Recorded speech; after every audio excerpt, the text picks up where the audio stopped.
Dajjal ini akan memasuki seluruh kota-kota besar di dunia, kecuali Mekah dan Madinah dia tidak berhasil memasuki. Kedua kota ini, baik fisiknya tidak bisa masuk ke Mekah Madinah, baik ilmu kekuatan sihirnya dan magicnya tidak bisa masuk ke dalam Mekah dan Madinah. Makanya salah satu kata Nabi, kalau kamu ingin selamat, kamu dengar Dajjal sudah keluar, segeralah hijrah, larilah ke Mekah atau ke Madinah.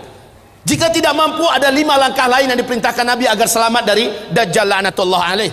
Lalu sebenarnya Dajjal ini siapa? Rasul mengatakan dia adalah anak keturunan Adam, tingginya seperti kamu dan lebih pendek sedikit,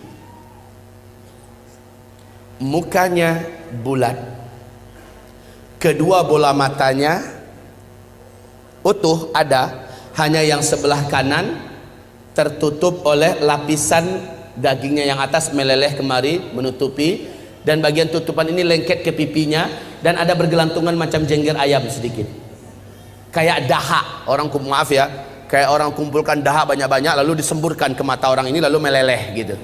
Seperti inilah melelehnya daging di atas. Ini akibat dukhon loh, akibat dukhon. Seluruh orang-orang kafir menjadi zombie-zombie berjalan, jelek-jelek semuanya. Baik kaum muslimin, kemudian kata Rasulullah, kedua bola matanya seperti mau keluar lepas dari tempatnya, hanya karena ini sudah ketutup, nampak tonjolan itu jelas. Sementara matanya sebelah kiri sudah hampir lepas dari tempatnya, warnanya hijau kaca, warna kulitnya putih kemerah-merahan, putih pucat kemerah-merahan, bibirnya tebal, rambutnya kribo, di sela-sela rambutnya yang kribo muncul rambut-rambut lurus seperti ijuk, lehernya agak sedikit panjang, lebih panjang daripada kita, sedikit lebih panjang, bahunya mereng, dadanya bidang, full daging, sekel. Rasulullah mengatakan bila ia berjalan, kamu akan melihat kedua mata kakinya saling berjauhan dan kedua jempol kakinya saling berdekatan. Udah kebayang? Seperti ini. Tapi kalau ketemu orang kayak gini jangan dibilang Dajjal.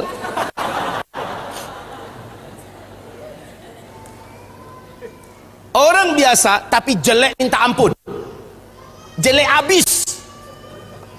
Kaum muslimin, kata Rasulullah berikutnya sallallahu alaihi wasallam, bagi orang yang beriman, yang menurut Allah imannya masih sahih, menurut Allah imannya masih benar, dia diizinkan oleh Allah mampu membaca huruf ka, fa, ra di antara kedua alis matanya. Ada tertulis ka, fa, ra, yaitu kafir. Walaupun aslinya dia nggak pandai membaca Arab, membaca Al-Quran, tapi imannya menurut Allah sahih, dia akan mampu melihat itu. Kalau sempat kepapasan beberapa papasan, dia mampu melihat kafara. Ibarat Allah yang kami muliakan, Rasulullah sallallahu alaihi wasallam bersabda, semua kemampuan yang jahat di bumi ini ada pada dia. Seluruh jin dan syaitan berkhidmat dan melayaninya, menjadi pengikutnya. Coba bayangkan, dukun mana di bumi ini yang sanggup menaklukkan seluruh jin dan setan? Sementara Dajjal dengan sukarela dan senang hati, seluruh jin dan setan berkhidmat kepadanya. Dalam rangka, ya awas ya, di fase keempat ini adalah fase di mana setan jin dan setan manusia bersatu memperbanyak calon penghuni neraka. Di fase keempat ini, makanya ketika Dajjal muncul, ma baina khalqi Adam ila qiyamis sa'ah fitnatun akbar minad Dajjal. Sejak bumi ini Allah ciptakan, sejak Adam Allah ciptakan sampai hari kiamat, tidak ada fitnah yang lebih dahsyat, tidak ada fitnah yang lebih hebat, tidak ada fitnah yang lebih berat melebihi fitnahnya Dajjal. Maka berlindunglah kamu kepada Allah dari fitnah Masih Dajjal. Wallahi, kata Nabi, kalau saya hidup, saya yang akan membela kamu paling di depan. Tapi jika saya sudah tidak ada, setiap kamu harus bela dan jaga dirinya masing-masing. Dajjal memiliki kekuatan sihir yang tidak terbatas. Dajjal memiliki kemampuan dan hipnotis magic yang sangat-sangat berat, sehingga tidak ada yang mampu melawan Dajjal, tidak ada. Ibarat Allah yang kami muliakan, Nabi perintahkan ketika kamu dengar Dajjal masuk ke kota-kota kamu, langsung sihirnya menyebar, yang menjadikan seluruh manusia yang juga sudah putus asa dengan beratnya beban hidup, dengan sukarela datang untuk menyongsong di mana titik Dajjal berada. Mereka berharap Dajjal bisa membagi-bagikan rezeki. Saat itu kata Rasulullah, wahai kaum lelaki, bawalah istri-istri kalian masuk ke rumah, ikat dia di dalam rumah, tambatkan dia di tiang-tiang rumah kamu. Carilah ibu-ibu kamu, bawa dia ke rumah, ikat kakinya, ikat tangannya, tambatkan dia di tiang-tiang di dalam rumah. Carilah anak-anak gadis kamu, selamatkanlah wanita-wanita kamu, karena sesungguhnya yang paling banyak sujud menyembah Dajjal ketika Dajjal masuk ke kota-kota di bumi ini adalah kaum wanita. Mereka yang paling banyak menyembah Dajjal. Dan kata Rasulullah, siapa yang sempat menyembah Dajjal, maka sampai dia menghembuskan nafas terakhirnya, dia tidak akan pernah lagi beriman kepada Allah, dan dia akan kekal di neraka selama-lamanya.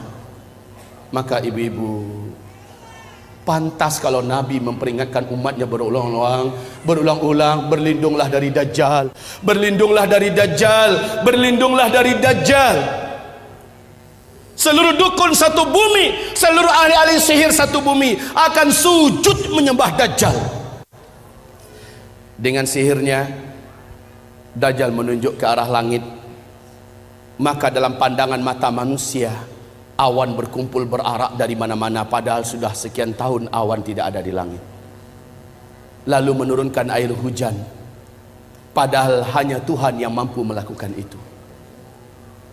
Dengan telunjuknya Dajjal menunjuk ke arah tanah yang gersang dan tandus, maka tanah itu seperti memperlihatkan rumput-rumput hijau pun muncul, air sungai mengalir.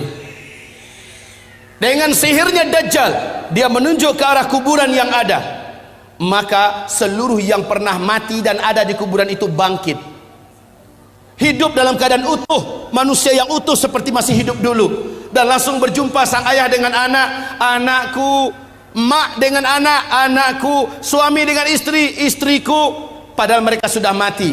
Ternyata terbongkar rahasianya. Rasul mengatakan itu seluruhnya bukanlah orang yang sudah mati, tapi jin-jin dan setan-setan yang menjelma menjadi orang yang dulu pernah hidup, agar menipu orang-orang yang masih hidup ini. Lalu mereka berkata, inilah Tuhan kita yang telah menghidupkan kami kembali. Akhirnya manusia sujud kepadanya. Sungguh sangat dahsyat, Pak. Orang-orang lemah iman, minim amal soleh, dia akan tertipu. Ingat sekali lagi, siapa yang beriman dengan Dajjal, dia tidak akan pernah beriman kepada Allah sampai dia mati. Dia akan menjadi ahli neraka kekal di dalamnya.